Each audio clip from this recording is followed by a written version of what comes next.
Muy bien, entonces vamos a continuar. Vimos la clase pasada ya lo relativo a los tipos de regulación, a las funciones, a la función legal que cumple una ley de arbitraje.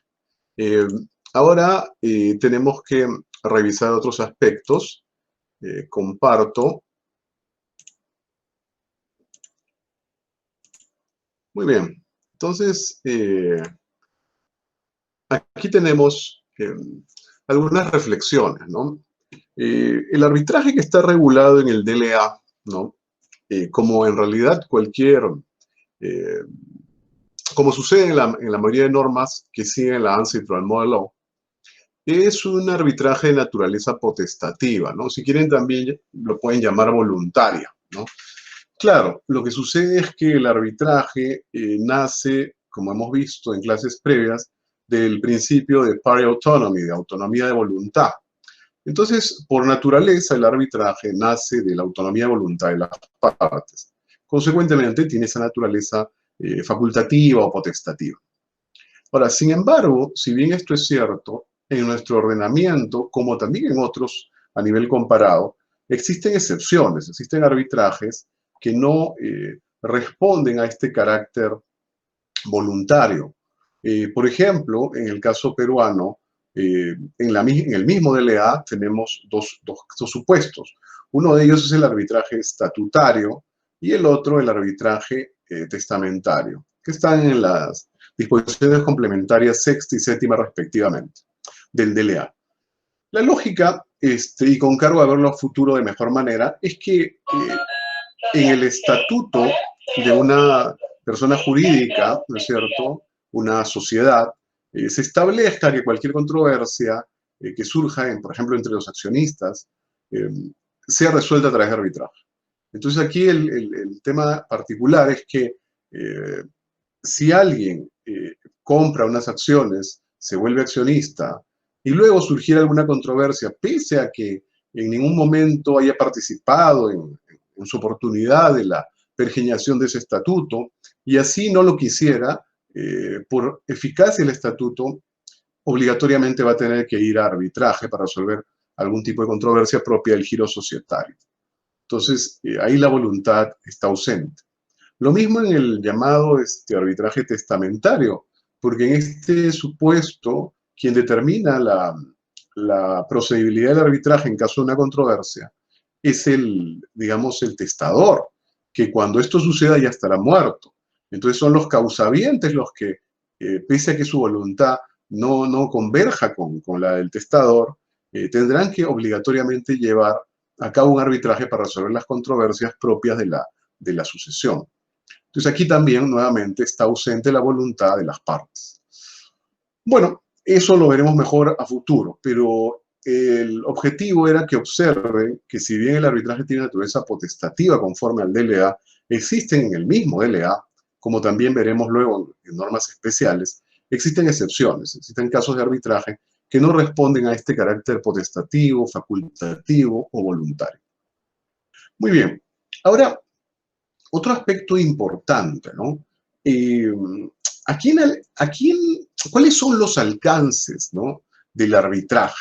En realidad, cuando hablamos del alcance del arbitraje, o sea, a quién afecta o a quién alcanza el arbitraje, podemos establecer diferentes ámbitos, ¿no? Podría hablarse de una afectación o eficacia a nivel de personas, a nivel de objetos, a nivel del tiempo, del espacio. En realidad podría hacerse una clasificación mucho más amplia. Pero nos interesa ver dos alcances importantes, ¿no? El primer punto es la afección de la persona, lo que es lo mismo. ¿A quiénes alcanza el arbitraje? Que es preguntarse por quiénes están sometidos al alcance del convenio arbitral, ¿no? El convenio arbitral es el acuerdo por el cual las partes se someten a arbitraje. Punto que desarrollaremos a futuro de mejor manera. Pero la pregunta a quiénes alcanza el arbitraje no es sino la pregunta a quiénes quedan sometidos al convenio arbitral. Y esto en la dogmática se le suele llamar el alcance ratione personal, ¿no? El alcance ratione personal. Y claro, latín razón de la persona, o sea, el alcance en razón de la persona, ¿no? Entonces, ¿quiénes van a ser los que quedan comprendidos en el arbitraje? A quienes alcanzará un arbitraje puntual será aquellos sujetos que hayan celebrado el convenio arbitral, ¿no? Aquellas personas que hayan formalizado el convenio arbitral serán las partes en el arbitraje. Luego, otro alcance importante viene dado por la pregunta de ¿qué es lo que se somete a arbitraje, ¿no? ¿Cuáles son las controversias que quedan en el ámbito de aplicación del arbitraje? Nuevamente, es lo mismo que preguntarse qué controversias quedan sometidas al convenio arbitral, ¿no? Esto dependerá, evidentemente, de la misma literalidad del convenio arbitral, el cual no necesariamente siempre va a ser claro, eventualmente requiera ser interpretado, siempre conforme a la buena fe. Y a esto, en la dogmática, se le conoce como el alcance ratione materiale. Esto es el alcance en razón de la materia, ¿no? Ya hemos visto antes que evidentemente las controversias que queden sometidas a arbitraje y que puedan ser alcanzadas por este ámbito de aplicación objetivo o alcance ratione material deben ser controversias de carácter disponible, ¿no? Muy bien. Y luego, otro tema importante es observar un carácter que posee el DLA. Es un carácter que a su vez es distinta de regulaciones previas, como por ejemplo la Ley General de Arbitraje nuestra, ¿no? Ya derogada totalmente. A ver, vamos a explicar. Cuando estaba vigente la LGA, ¿no? La LGA tenía un carácter de heterorreferencia. ¿Qué significa? Significa que para aquellos supuestos en los cuales hubiese algún tipo de vacío, laguna en la LGA, ello exigía que ese vacío se supla, ¿no? Subsidiariamente a través de la aplicación del Código Procesal Civil, ¿no? Eso era en la época de la LGA, ¿no? Entonces era una norma heterorreferente. Recuerda las raíces en este caso griegas, ¿no? Hetero es distinto, o sea, se refiere a algo distinto. O sea, la LGA de entonces se remitía a una norma distinta a ella, que era el Código Procesal Civil, ¿no? Entonces, en esa época de la LGA, los vacíos o lagunas se suplían a través de la aplicación supletoria del Código Procesal Civil. Esa era, digamos, el régimen en la época de la LGA. Pero bueno, con el DLA actual el asunto ha cambiado y para bien, porque el DLA establece un régimen de autorreferencia. O sea, el DLA para temas de vacíos o lagunas se refiere, auto nuevamente, no griego, se remite a sí mismo. O sea, el Código Procesal Civil no es de aplicación supletoria al DLA, no, no. Y tiene sentido porque la normativa del derecho de arbitraje es una normativa con características propias y una naturaleza distinta a la normativa del Código Procesal Civil, que es una normativa de un proceso jurisdiccional. Sus garantías, sus principios, las características inherentes a ambos tienen diferencias saltantes e importantes. Entonces, es relevante que se establezca en el DLA este régimen de autorreferencia, ¿no? Entonces, nuevamente, en el caso del DLA, en el supuesto de vacío o laguna, el DLA se remite a sí mismo y al remitirse a sí mismo establece algunas reglas, ¿no? Ahora, si ustedes se preguntan, ¿y no hay algún marco de aplicación supletoria? Sí lo hay, pero es del DLA hacia las leyes de arbitraje especiales. O sea, si hay alguna supletoriedad, existe, pero para las leyes de arbitraje especiales. Los arbitrajes especiales, que son distintos, hay multiplicidad de tipos, hemos mencionado un poco el tema, por ejemplo, el arbitraje en materia el administrativo, en materia de contrataciones del Estado. En ese arbitraje hay una ley y un reglamento que lo regula. Pero si ustedes revisan la regulación propia de estas normas sobre arbitraje, verán que no regulan absolutamente todo. Hay aspectos del arbitraje que no están regulados. ¿Qué hacemos? Pues aplicamos supletoriamente el DLA a la ley de contrataciones y a su reglamento. Eso hacemos. Lo mismo podría darse en el supuesto de arbitraje potestativo, o mejor aún, arbitraje laboral colectivo. La Ley de Relaciones Colectivas de Trabajo y su reglamento regulan también esta figura, pero no regulan todos los aspectos del arbitraje. ¿Qué hacemos en esos casos de vacío? Aplicamos supletoriamente el DLA. Entonces, en realidad la aplicación supletoria que se pueda dar es del DLA hacia leyes de arbitrajes especiales. No a la DLA aplicar supletoriamente el Código Procesal Civil, no. Muy bien, y esto lo podemos observar en la misma normativa, ¿no? Entonces vamos a mirar un poco el DLA. Permítanme compartir. Vamos a mirar el DLA para que puedan observarlo con claridad.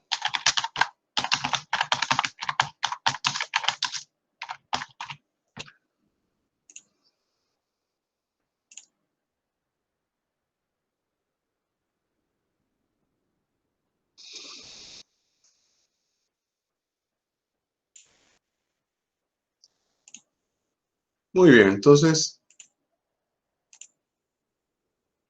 a ver, vamos a comparto.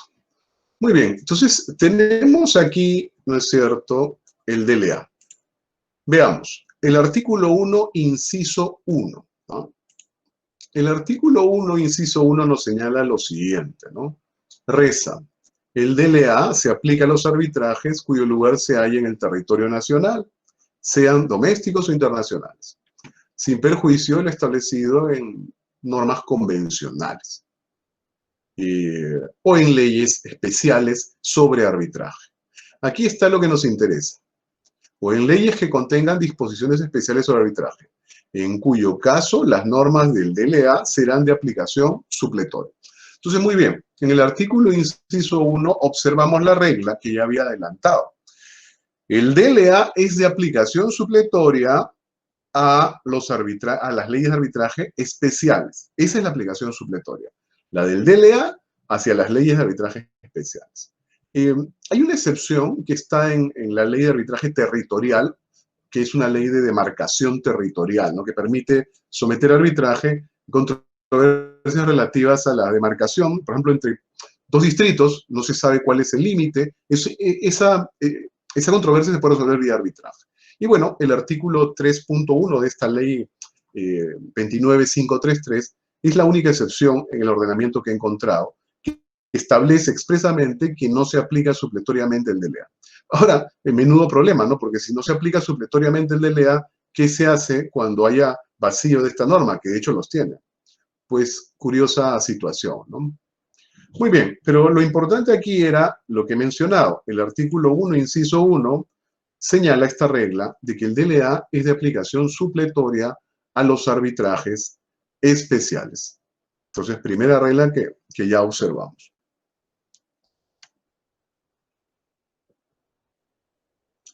Muy bien. Luego tenemos el artículo 34, inciso 3. Vamos a mirarlo.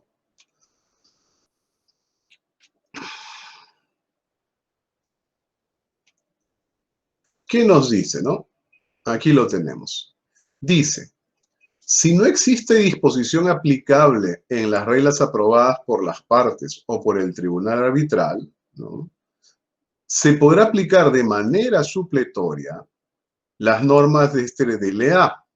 O sea, segundo nivel de supletoriedad. Lo que sucede es que cuando ya analizamos la clase pasada, ¿cuál es la función de una ley de arbitraje? Observamos que su función es de carácter subsidiario, o sea, complementar. Precisamente en esta norma vemos ese principio clarificado, complementar lo que la voluntad de las partes no haya establecido propiamente.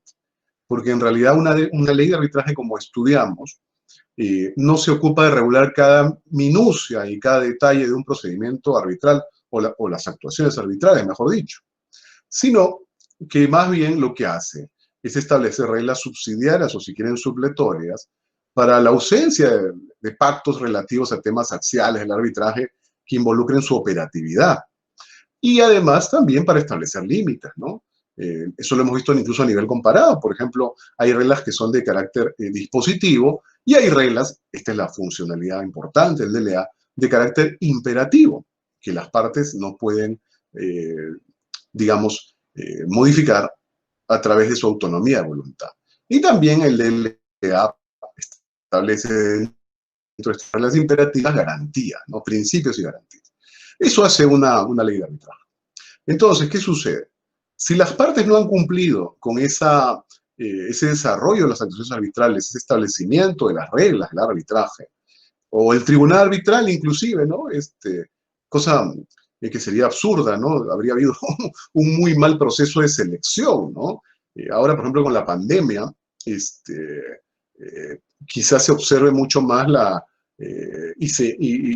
digamos,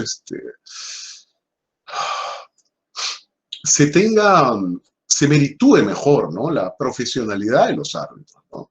No imaginan, por ejemplo, ahorita armar protocolos procesales, reglas procesales, modificar las anteriores, cosa que estamos haciendo justo en estos días, los árbitros profesionales, para sobrellevar, pues, esta realidad que nos ha tocado vivir, ¿no? Y pasar de un procedimiento básicamente presencial y de audiencias presenciales, físicas, notificaciones del mismo orden, etcétera, a un campo más bien principalmente virtual, ¿no es cierto? Entonces, todo eso exige, pues, un profesionalismo y el conocimiento adecuado, si no profundo, del derecho de arbitraje, ¿no? Entonces, sería un caso muy triste que el tribunal arbitral mismo no haya puesto las disposiciones aplicables, ¿no? Pero bueno, también podría ser una omisión involuntaria, algún pequeño temita que no se colocó en las reglas del arbitraje en el momento de pergeñar digamos, la orden procesal primera o el acta de instalación, ¿no? Entonces, bueno, en ese supuesto que dice el DLA, en ese caso se aplica de manera supletoria esta norma, el DLA. Claro, entonces, el segundo nivel de supletoriedad del DLA es en relación al mismo arbitraje. O sea, un arbitraje que carezca, tenga vacíos en sus reglas, porque las partes no las pusieron. Y un caso, como decía, triste aún, más aún, que el mismo tribunal arbitral no las haya puesto, pues en ese caso, el DLA se tiene que poner, o sea, va a tener que aplicarse de manera supletoria y va a subsidiariamente complementar esos vacíos, ¿no? Entonces, ese es el segundo nivel de supletoriedad del DLA, ¿no? Pero sigue el inciso. ¿Qué más nos dice? Si no existe norma aplicable en este DLA, ajá, acá hay un segundo nivel. Aquí ya no es que ha habido una impericia o tristemente un mal procedimiento de selección y no se ha integrado un tribunal con árbitros profesionales, sino, bueno, pues con gente que hace las cosas a la buena de Dios, con desconocimiento, con impericia. Ese ya no es el caso, ¿no? Sino más bien es el caso en el cual, ¿no es cierto?,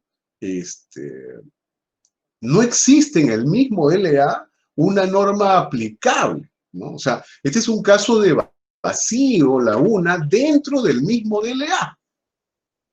Y efectivamente existen. Hay varios temas que el DLA no regula. Tan solo pónganse a pensar, el DLA no tiene una regla expresa, por ejemplo, para la videoconferencia, que es un tema que ahora estamos creando reglas en los tribunales en los cuales me encuentro, protocolos, para efectos de manejarnos con esta pandemia, ¿no? Y claro, por ejemplo, nuestro DLA no lo tiene, ¿no? Sin embargo, si mal no recuerdo, me parece que la norma de arbitraje de Singapur sí tiene una referencia a videoconferencia. No es muy común que una ley de arbitraje hable de videoconferencia. Me parece que la de Singapur. Entonces, claro, hay vacíos, ¿no? Hay vacíos. Todas las leyes de arbitraje van a tener vacíos. ¿Qué hacemos en esos casos de laguna o vacío? Reza el inciso 3.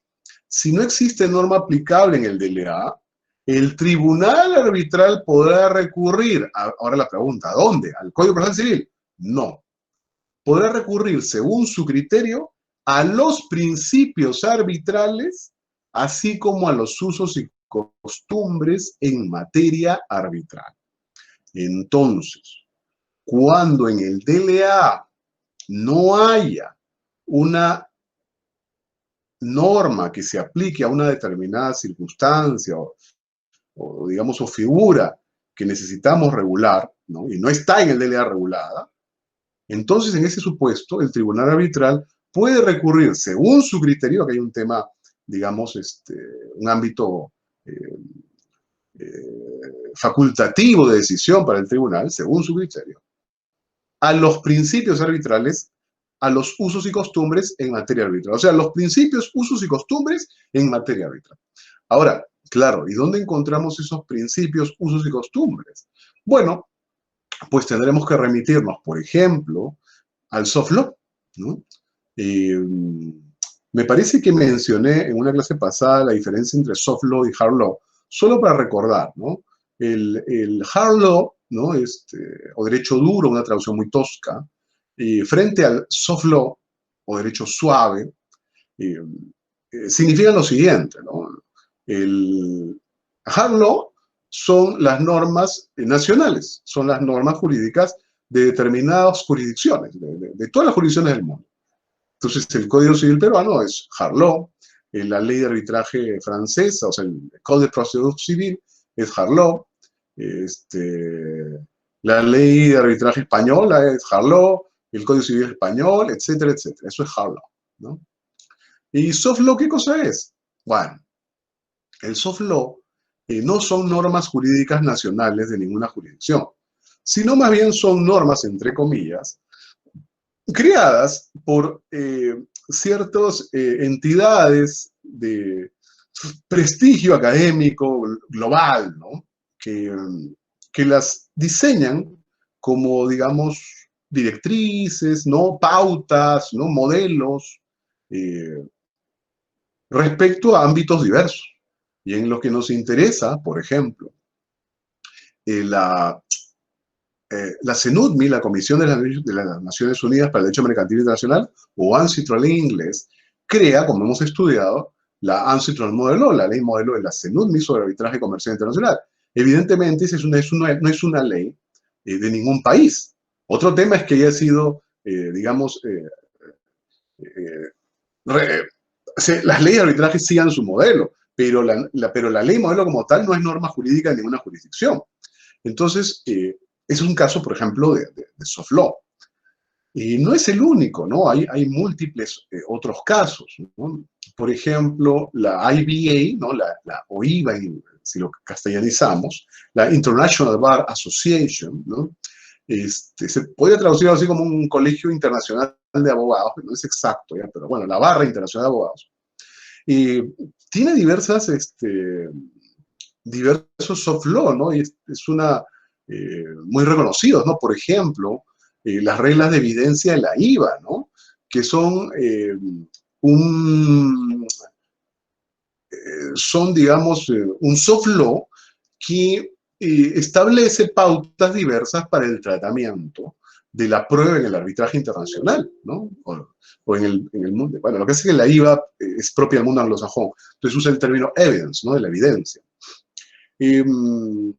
Ahora, curiosamente, no solo existe, ya que lo he cifrado en el mundo anglosajón, como efectivamente de ahí proviene este soft law, también existen las reglas de Praga. Y las reglas de Praga son más bien, ¿no? Soft law, pero desde el mundo europeo continental nuestro, ¿no? También regulan lo mismo, ¿no? Cómo manejar la prueba en el arbitraje internacional, ¿no? Y bueno, y así hay muchos otros soft law. Por ejemplo, la IVA mismo tiene las IBA Guidelines on Conflict of Interest, las directrices de la IVA sobre conflictos de interés en el arbitraje internacional, que no son sino una serie de pautas para manejar el tema de independencia e imparcialidad del árbitro, ¿no? Y para que entiendan, volvamos aquí. Entonces, eso es soft law, ¿no? Ahora, cuando dice, pues, usos y costumbres, también, ¿no? Podríamos apañárnosla con la dogmática al uso, con la jurisprudencia comparada, ¿no? Para, a partir de esa información, de traer, pues, estos principios, usos y costumbres a nivel comparado, ¿no? Esa sería la manera de llenar un vacío respecto a algo que no está regulado en el DLA, ¿no? Entonces, pero para que se entienda, lo vamos a hacer de manera práctica, ¿no? Miren, por ejemplo, luego volvemos a este inciso 3. Si vemos el tema de la prueba en el arbitraje, ¿no? Miren, tenemos que básicamente en el DLA observamos el artículo 43 que habla de las pruebas, ¿no? La potestad relativa a la prueba del tribunal para determinar su admisión, su pertinencia, actuar y valorar estas, ¿no? Y ordenar su presentación. Cuando puede también la potestad que tenemos para prescindir motivadamente de pruebas que se han admitido y no han sido actuadas. Y luego está el artículo de los peritos, que habla pues de esto, ¿no? De la pericia, establece algunas reglitas, ¿no? Pero si se dan cuenta es un artículo muy pequeñito, ¿no? Habla de que las partes pueden aportar dictámenes periciales. Evidentemente el primer dictamen es el dictamen ordenado del perito de oficio por el tribunal arbitral, ¿no? Por los árbitros profesionales. Y bueno, habla un poquito de eso y se acabó, ¿no? Pero si se dan cuenta, ahí se acabó. O sea, el tema de prueba básicamente está regulado en el artículo 43 y en el artículo 44. Fin del cuento. Y bueno, el 42 que habla un poco de la audiencia para pruebas, pero no hay más. Entonces, si ustedes se preguntan, ¿y cómo hacemos, por ejemplo, para una audiencia de declaración de testigos? No hay nada, no hay nada. Entonces, volvamos, ¿no es cierto? Volvamos al artículo 34, inciso 3, ¿qué nos decía? Si no existe norma aplicable en este DLA, el tribunal podrá recurrir según su criterio a principios, usos y costumbres en materia arbitral. Como yo les señalaba, en este punto, ¿no es cierto?, podemos acudir a el soft law, por ejemplo. Entonces, permítanme mostrarles.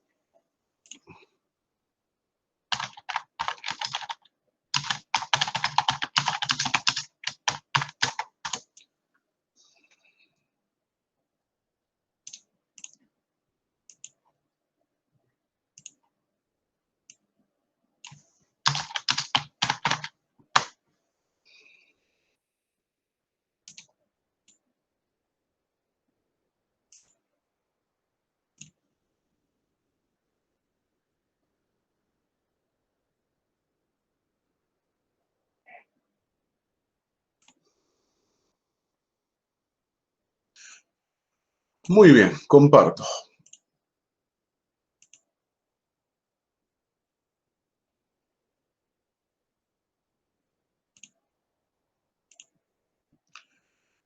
Aquí tenemos las reglas de la IVA sobre la práctica de la prueba en el arbitraje internacional, ¿no? Entonces, miren, como les decía, en el DLA no hay reglas sobre declaración de testigos, cómo vamos a hacer para llevar a cabo la audiencia, a quién le preguntamos primero, qué tipos de preguntas están permitidas, cuáles están prohibidas, etcétera, etcétera, etcétera. No hay nada de eso. Entonces, ¿qué podríamos hacer? Podríamos utilizar, ¿no es cierto?, el inciso 3 que veníamos estudiando y emplear soft law, como por ejemplo las reglas de la IVA sobre práctica de prueba en el arbitraje internacional, ¿no? Y si observamos, nos puede servir no solo para ese tema, en realidad aquí hay multiplicidad de temas que exceden los dos articulitos que tenemos nosotros en el DLA. Entonces, observemos un poquito, ¿no?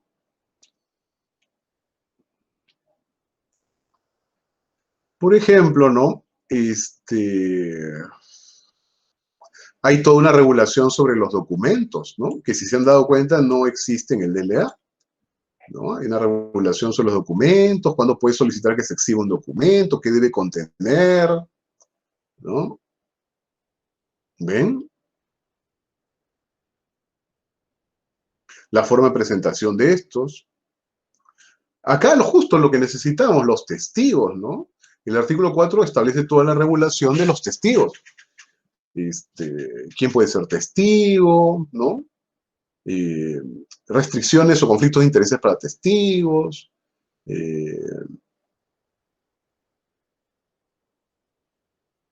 La audiencia probatoria, qué debe contener cada declaración de testigo, ¿no?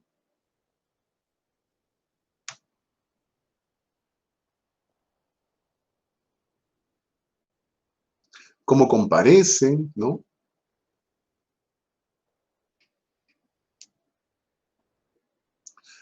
Aquí en este inciso 9, cómo se desarrolla en realidad la audiencia, ¿no? La parte identifica al testigo, describe las cuestiones sobre las que va a declarar. Entonces, y bueno, también toda una regulación sobre los peritos de las partes, miren, ¿no? Nada de esto está ahí en el DLA, han visto que era un fraseo muy cortito, ¿no? Además, una regulación propia para los peritos designados por el tribunal arbitral, o sea, de oficio, ¿ven? Muy bien. Inspección arbitral, que eso no está en el DLA tampoco. Reglas mucho más desarrolladas sobre cómo llevar a cabo una audiencia probatoria, el orden de actuación, de los medios de prueba, etcétera, evidencia, ¿no? Esto tampoco está en el DLA. El DLA solamente habla del tema del ámbito facultativo del tribunal que tiene este poder para determinar la admisibilidad, la pertinencia, la valoración de las pruebas, ¿no? Pero acá, por ejemplo, establece criterios de razones, ¿no? Para excluir, por ejemplo, una prueba, ¿no?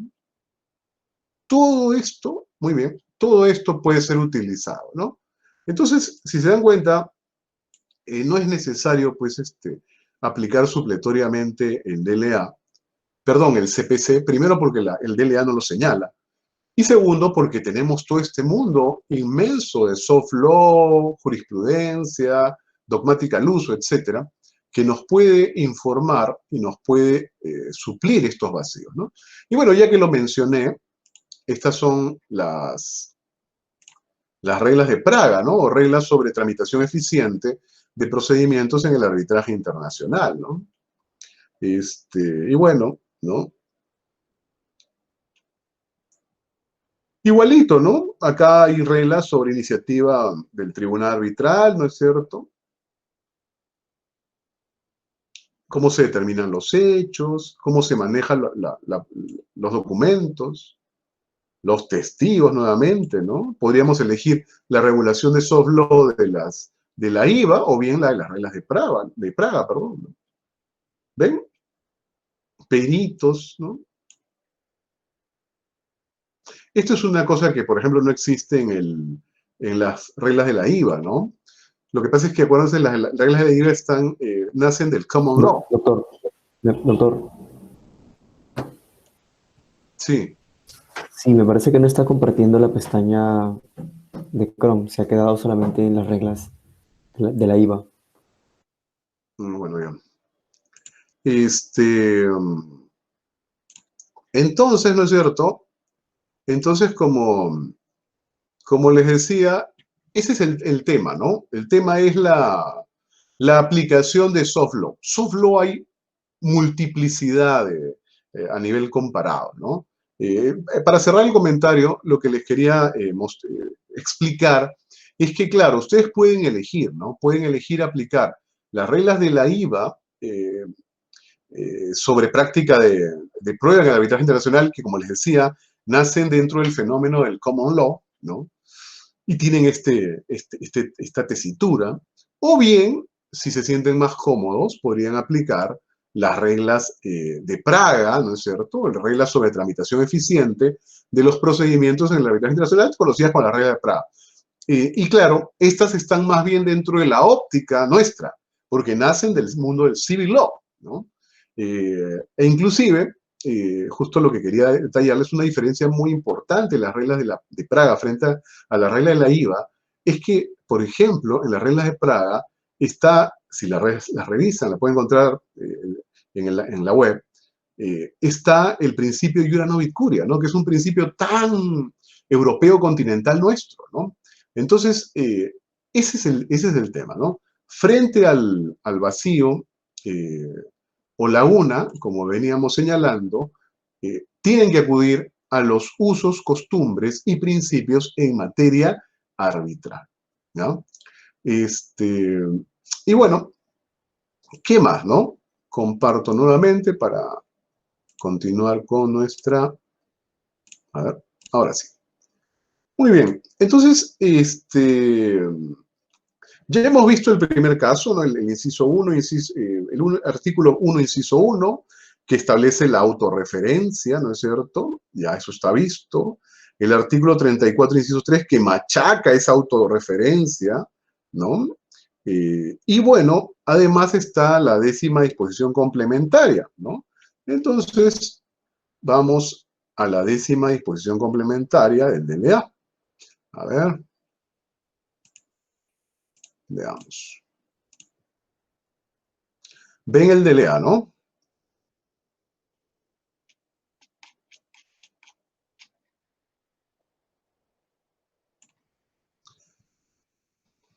Muy bien. ¿Qué dice la 10ª disposición complementaria? Miren lo que dice.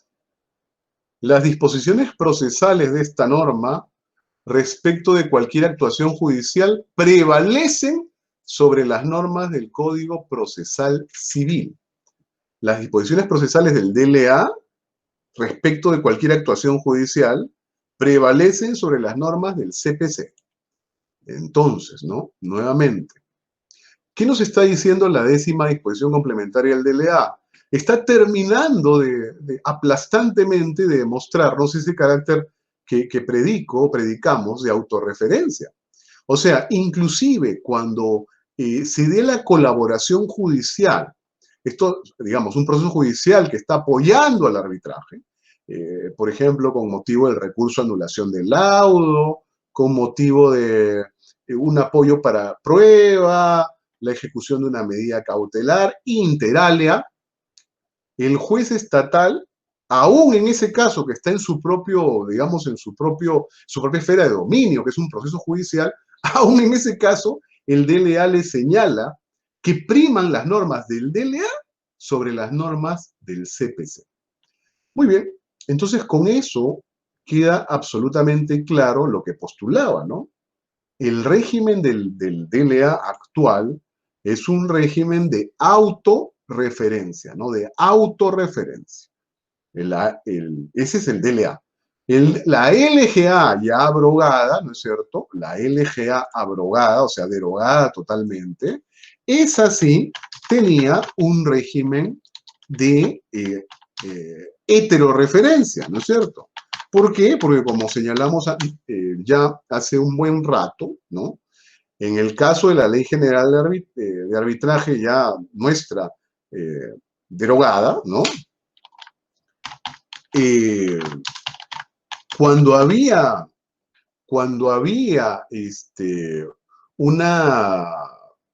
un vacío en esta norma, expresamente señalaba, ¿no? La aplicación supletoria del Código Procesal Civil, ¿no? Del Código Procesal Civil. Y bueno, por si acaso, no está de más abundar. Comparto un instante con ustedes, a ver. Vamos a ver.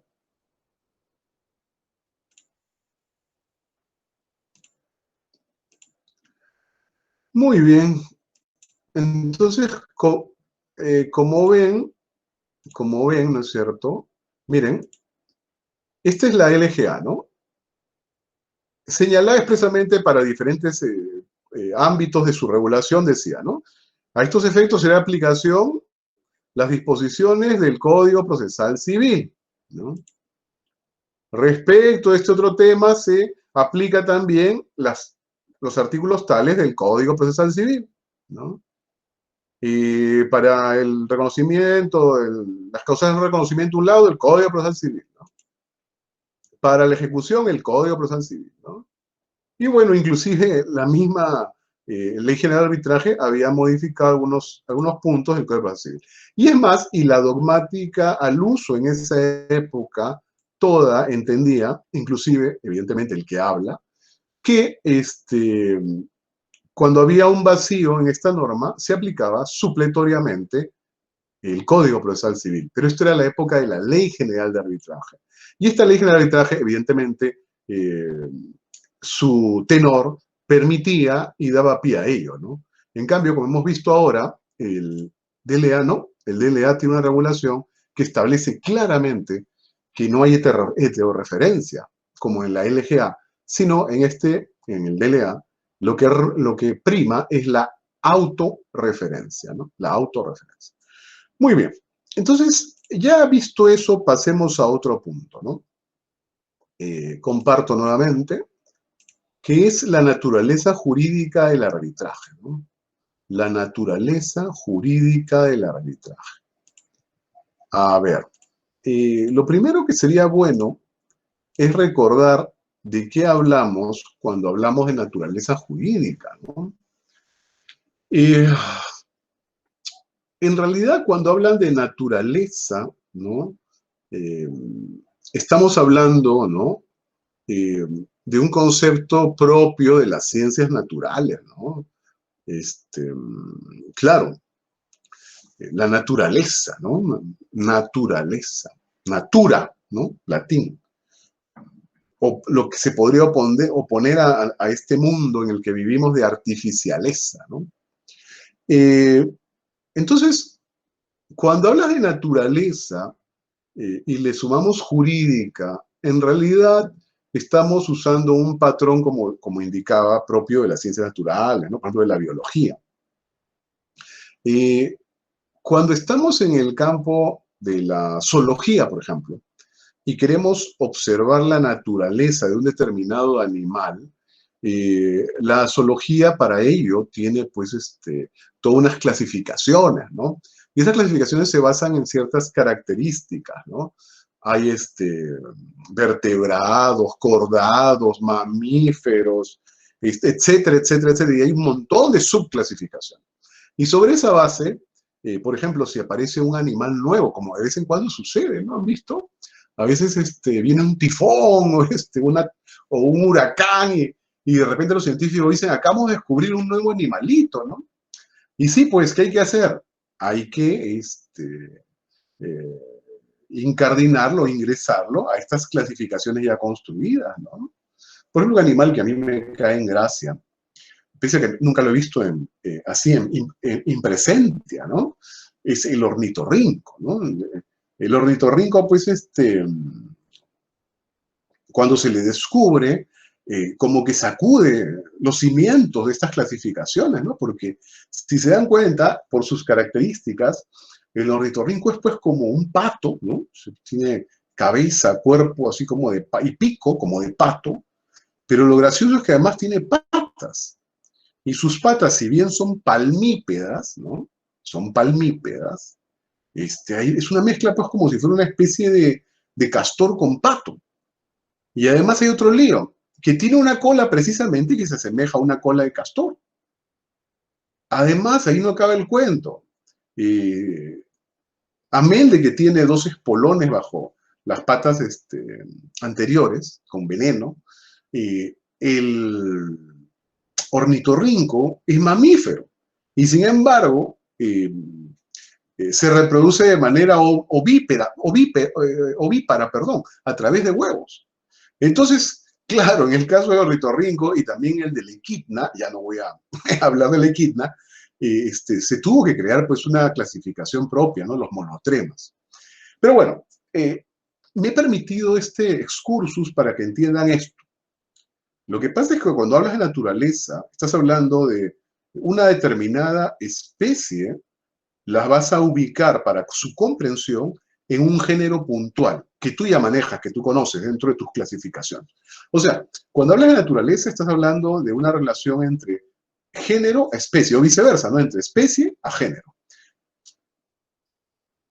Cuando hablamos de naturaleza jurídica, la adición del término jurídico no varía mucho el argumento. Estamos en lo mismo. Estamos hablando de una especie jurídica que para comprenderla tenemos que encontrar el género jurídico al que corresponde. Y bueno, ya en el derecho tenemos nuestras propias clasificaciones, ¿no es cierto? Nuestras propias institutas, ¿no? Instituciones jurídicas en las cuales buscaremos ese género al cual corresponda la especie que estamos analizando. Ahora, evidentemente, el objetivo puede tener varios componentes, ¿no? Un objetivo es comprenderla, ¿no? Comprender qué cosa es esa especie. E inclusive podríamos afirmar que otro objetivo podría ser, si la especie no está regulada en el ordenamiento, encontrarle el género permitiría aplicar supletoriamente la normativa o normas del género a la especie. Por ejemplo, cuando yo muy joven practicaba en una empresa transnacional de vehículos, hacíamos leasing, pero en esa época no había ley de leasing, porque en el Perú la ley de leasing me parece que es el año 90, 91, por ahí. Entonces,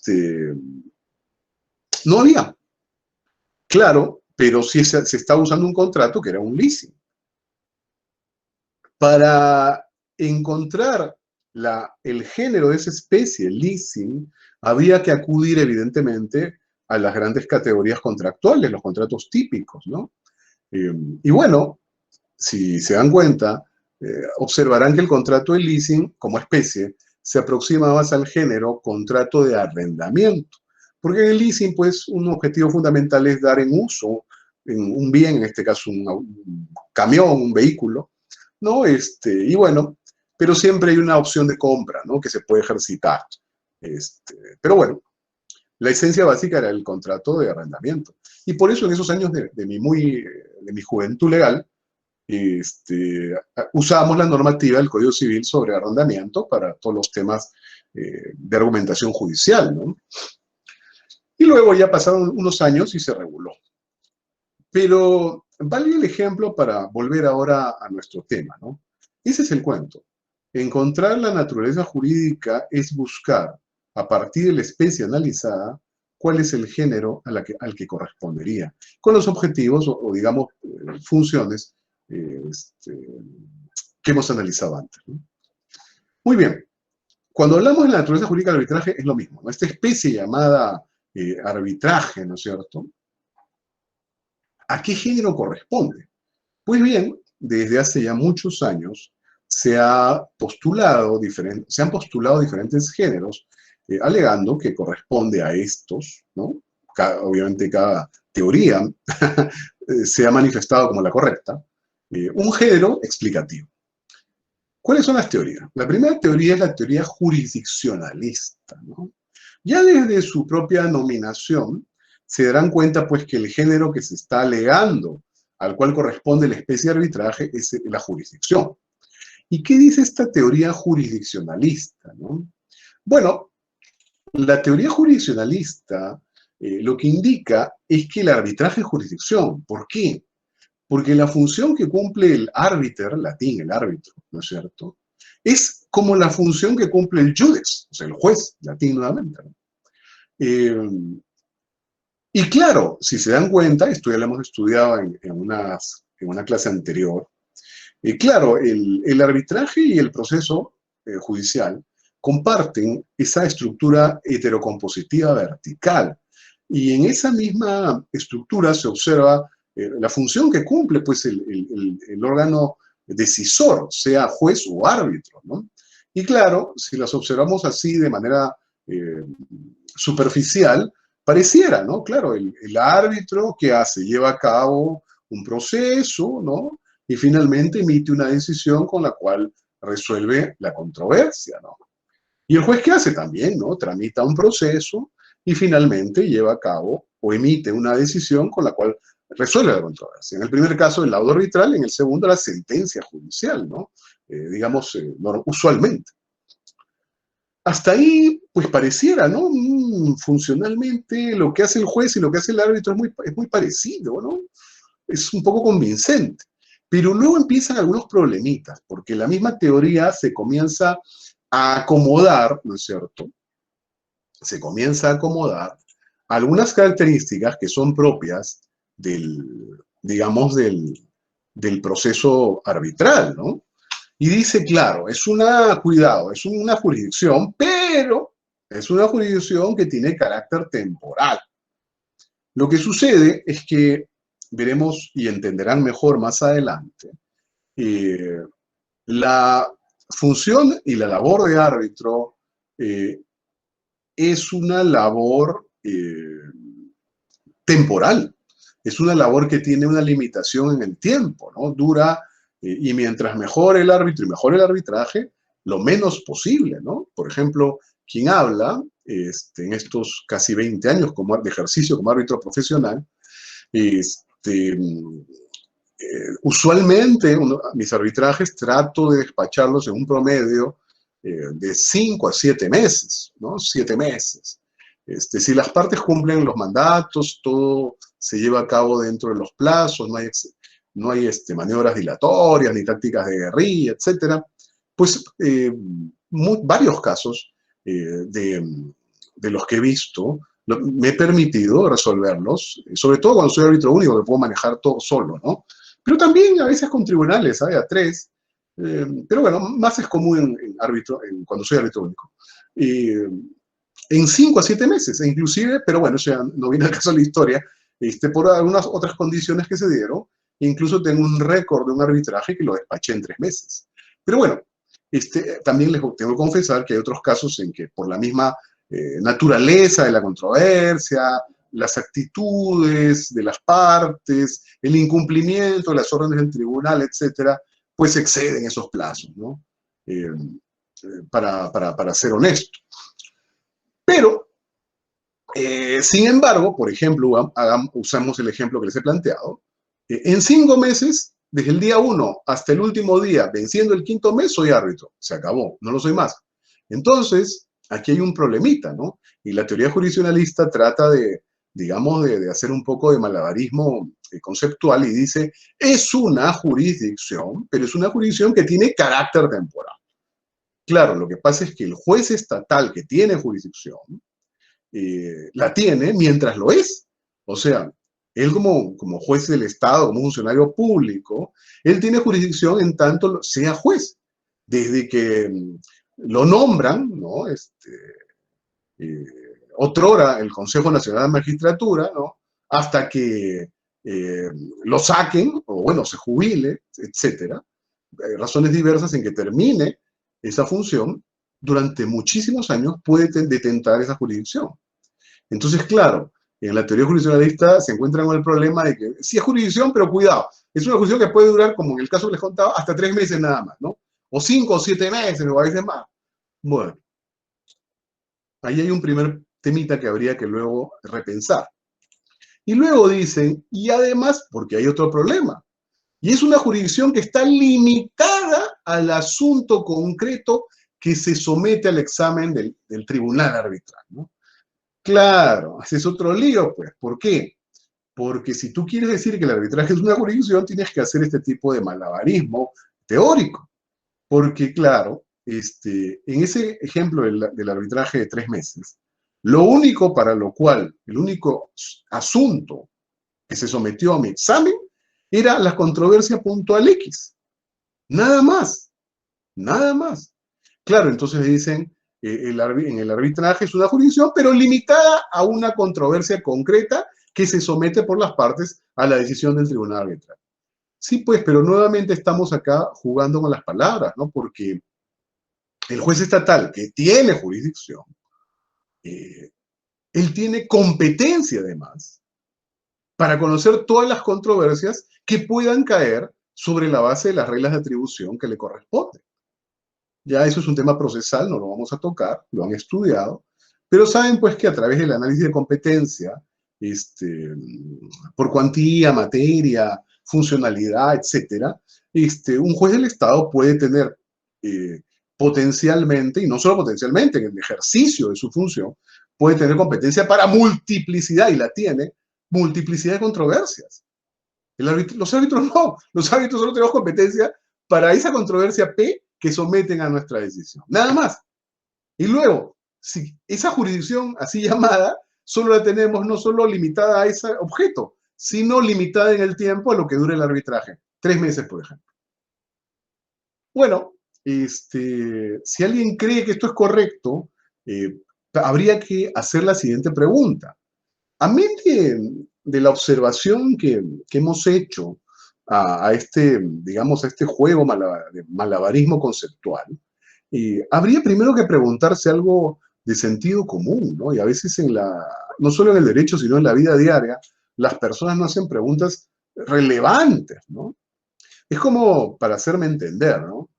De repente yo saco de mi bolsillo, ¿no? Del saco un animalito pequeño, ¿no? Y les digo, por ejemplo, que es un equidna, ¿no?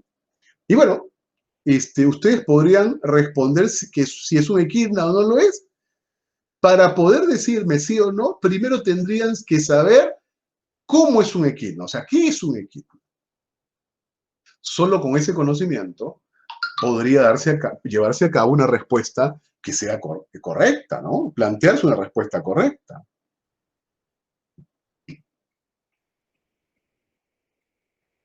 Muy bien.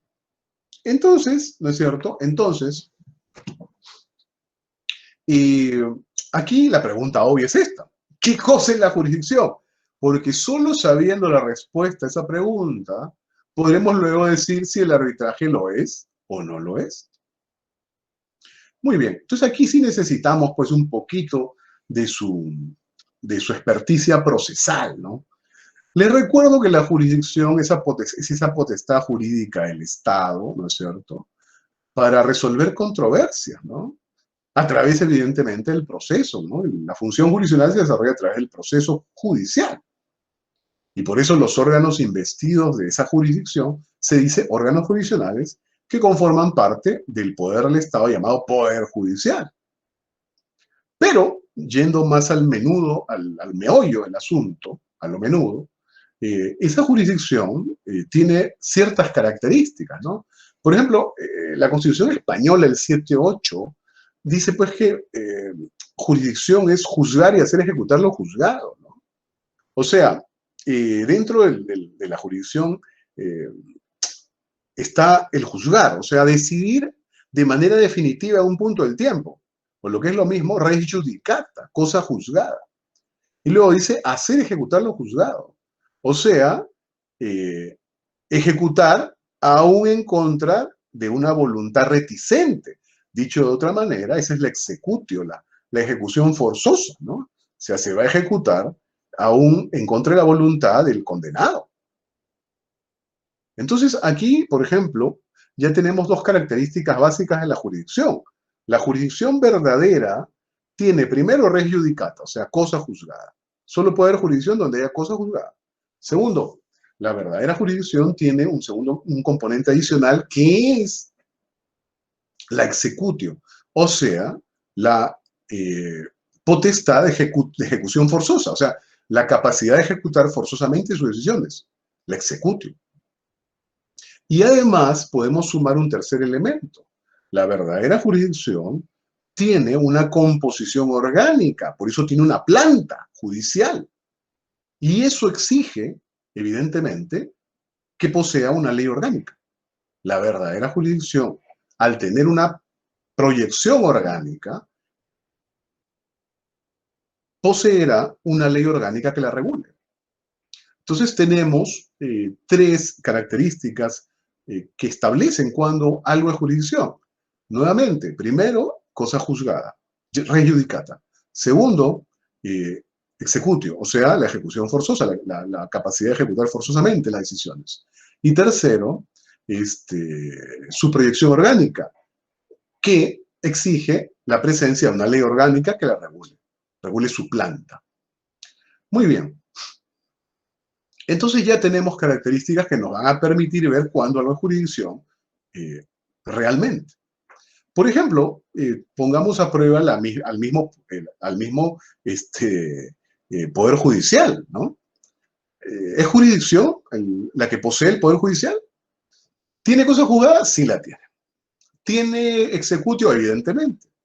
¿Tiene ley orgánica? Claro, la ley orgánica del Poder Judicial. Entonces, hasta ahí tenemos perfectamente claro, ¿no?, que el Poder Judicial detenta una jurisdicción, ¿no? Ahora, ¿no? Ahora, además de la jurisdicción ordinaria, ¿no?, que es la del Poder Judicial, ¿no?, tenemos otras jurisdicciones que se denominan extraordinarias, porque no son, evidentemente, la del Poder Judicial, ¿no? Viene del latín ordinem, ¿no? Ordo, la raíz ordo,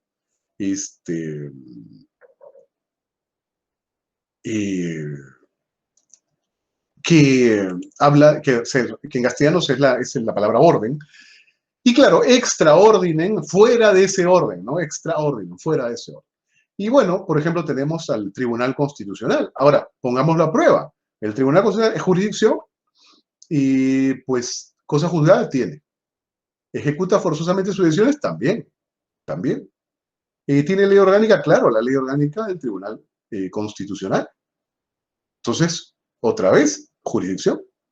Luego, el artículo 139, incisos 3, me parece, de la Constitución nuestra, habla pues de la justicia o jurisdicción militar, ¿no?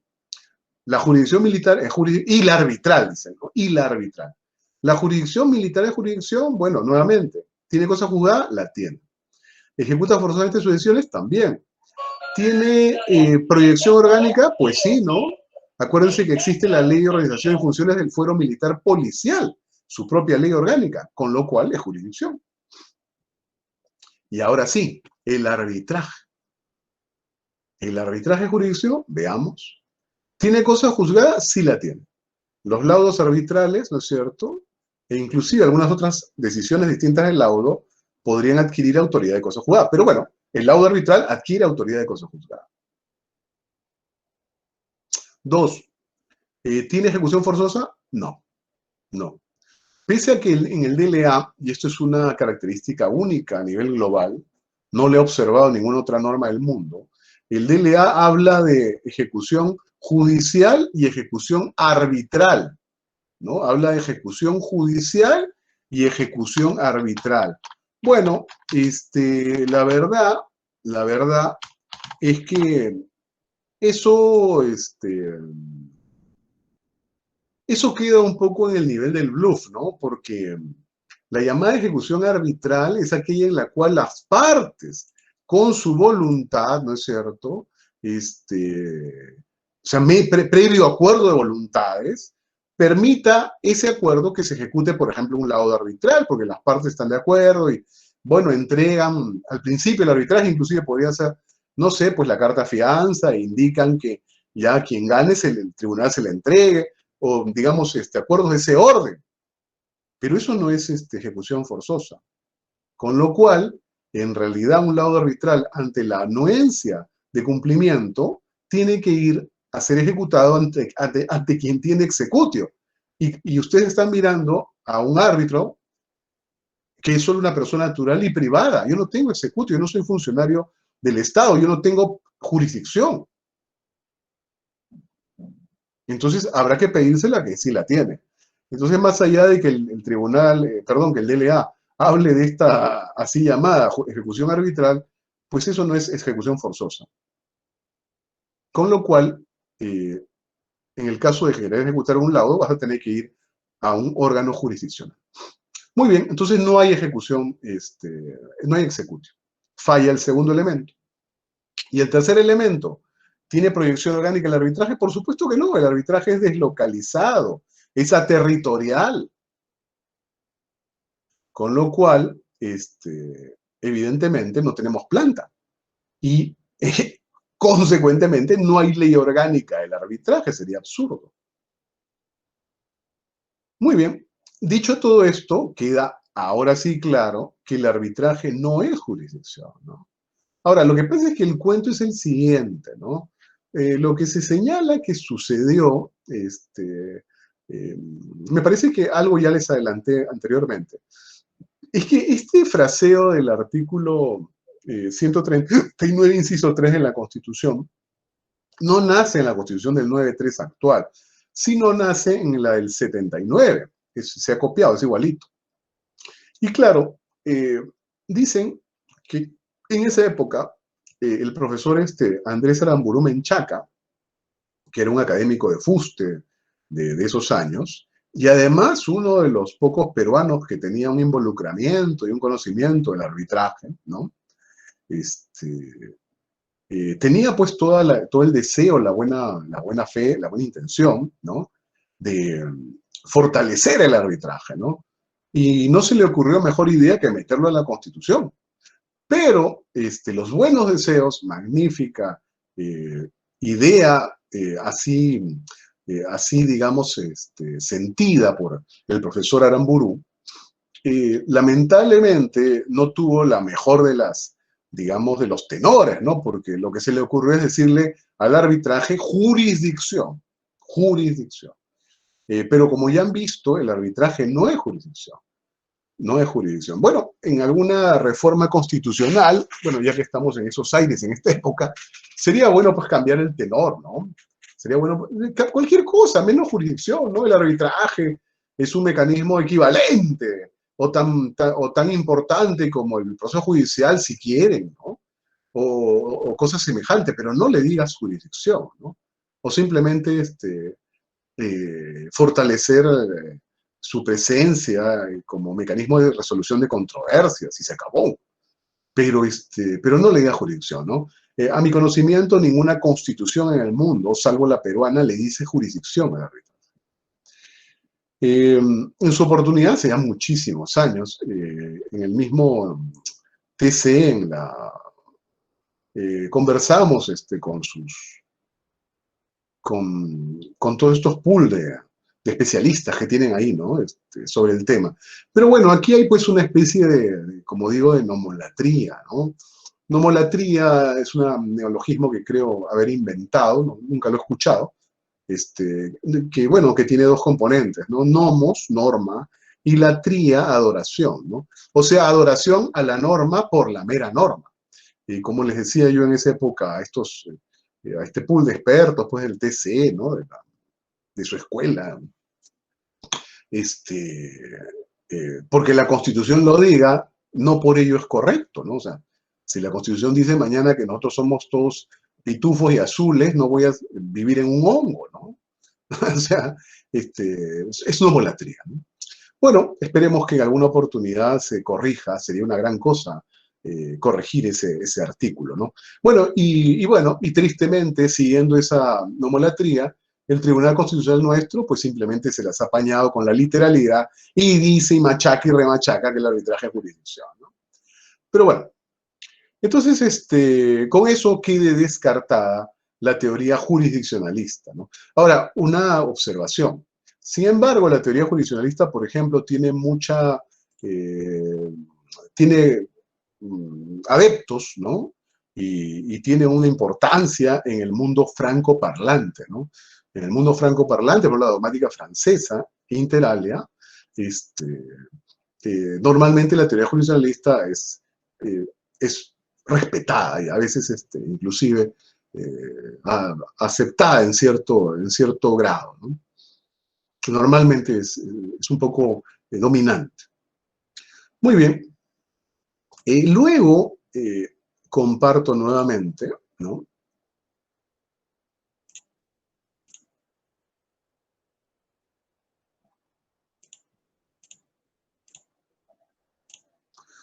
Tenemos la teoría llamada contractualista, ¿no?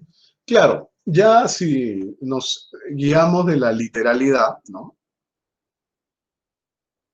Evidentemente la teoría contractualista lo que va a decir es que el género al cual corresponde la especie de arbitraje es el contrato, ¿no? Ahora, ¿qué nos dice la teoría contractualista? Nos dice que el arbitraje en realidad importa la manifestación de dos contratos. Por un lado, estaría el contrato de compromiso por el cual las partes, digamos, acuerdan someter su controversia a árbitros, ¿no? Y aceptan previamente inclusive la obligatoriedad de la decisión, el laudo arbitral que se emita, ¿no? Y esto, evidentemente, este contrato de compromiso es el convenio arbitral, ¿no? Y el segundo contrato sería el contrato de mandato, por el cual las partes, ¿no es cierto?, al encargar, ¿no? Encargan, mejor dicho, a los árbitros, los cuales adquirimos la obligación, ¿no?, de ese mandato otorgado por las partes, en los que nos encargan resolver esa controversia, ¿no? Sea bien conforme a derecho o sea bien conforme a conciencia, ¿no?, o equidad. Y ese sería el contrato de mandato, ¿no? Entonces, sintetizando, la teoría contractualista lo que nos dice es que, ¿no es cierto?, el arbitraje no es sino la suma de dos contratos. Por un lado, el contrato de compromiso, que no es sino el convenio arbitral, ese acuerdo de las partes para someter a arbitraje sus controversias ante un tribunal arbitral y aceptar la obligatoriedad de la decisión que emitamos, que es el laudo arbitral. Y el segundo contrato, que llaman contrato de mandato, no es sino el contrato que vincula a las partes con el tribunal arbitral, el cual está obligado por el mandato de las primeras a resolver la controversia conforme a derecho o conforme a conciencia, el contrato de mandato. Entonces, acá la pregunta es, ¿no? ¿Y el arbitraje, consecuentemente, es un contrato o como dice la teoría, ¿no? Dos contratos, ¿no?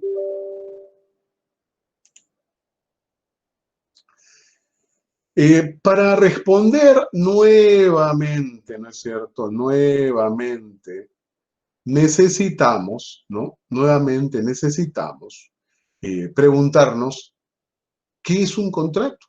¿No? ¿Qué cosa es un contrato? Y bueno, les recuerdo que el contrato, ¿no es cierto?, involucra pues esa manifestación de voluntad, ¿no?, dual para crear, regular, modificar o extinguir una relación jurídica patrimonial.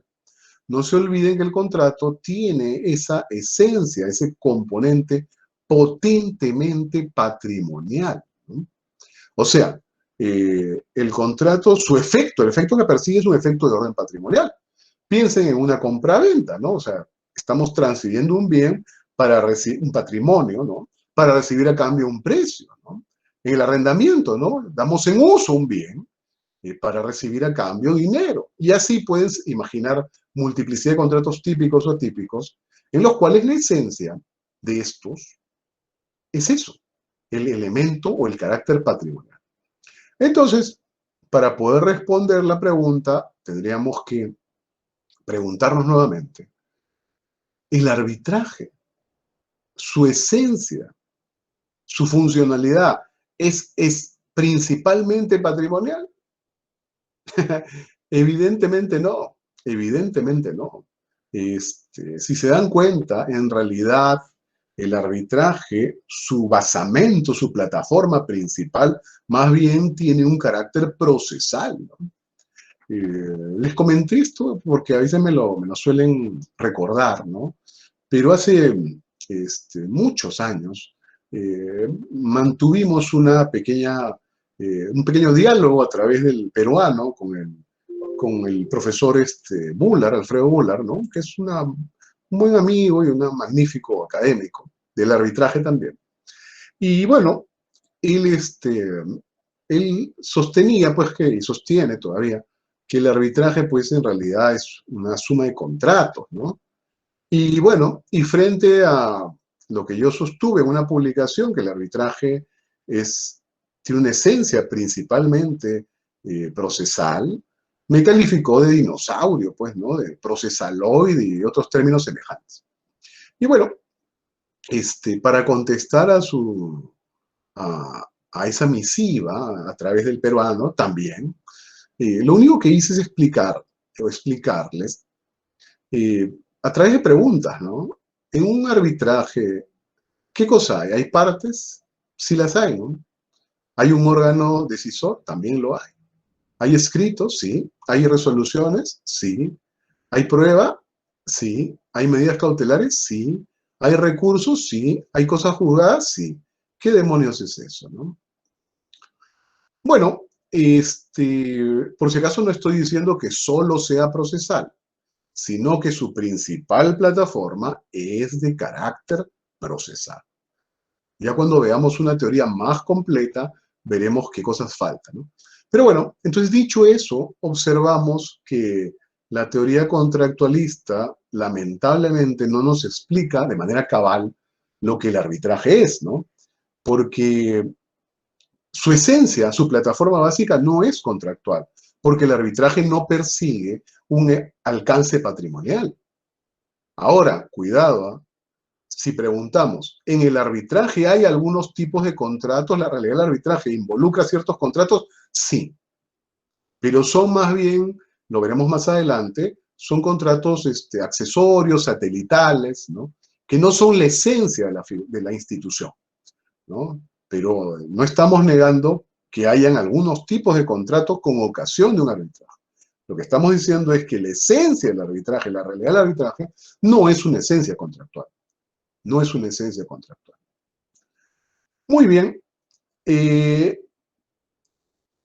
Y si bien la teoría contractualista no va a ser aquella, digamos, que adoptemos o que reconozcamos como correcta, ¿no?